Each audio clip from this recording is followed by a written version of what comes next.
Le futur partenariat entre l'Union européenne et le Royaume-Uni pourrait se jouer en partie en mer. Le Brexit soulève la question de l'ouverture des eaux de pêche britanniques. Londres souhaite donner la priorité à ses navires, alors que les 27 veulent un accès réciproque aux zones de pêche, mais aussi aux marchés concernés.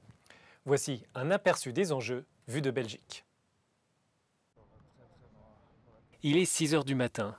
Les navires de pêche belges rentrent dans le port d'Ostende pour débarquer leurs prises avant la vente à la criée.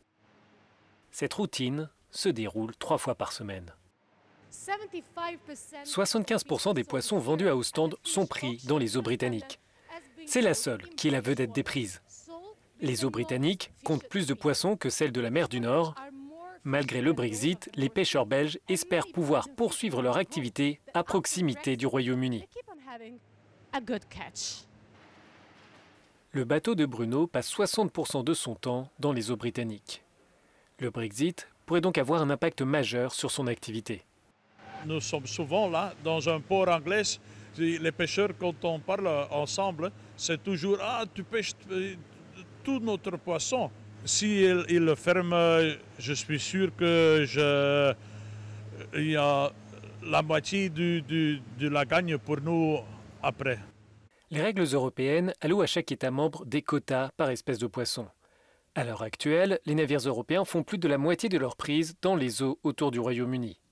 Si les 27 et Londres ne parviennent pas à s'entendre sur la pêche, cela entraînera alors davantage de compétition. Ça veut dire que toute la flotte de Danemark, Pays-Bas, Belgique, France, Irlande, ils vont pêcher sur la côte plus près de l'Europe. Mais il n'y a pas de place. Si nous avons des droits pour pêcher dans leurs eaux, eux, ils auront le droit de vendre leurs produits ici en Europe parce qu'eux, ils n'ont pas de flotte, ils n'ont pas de consommation comme nous autres, nous l'avons. 3/4 des poissons attrapés par les pêcheurs britanniques sont vendus dans l'Union européenne. Ce dossier sera un des éléments clés des négociations commerciales entre les 27 et le Royaume-Uni. Pour l'eurodéputé français Pierre Carles Skint, le Premier ministre britannique devra faire un effort.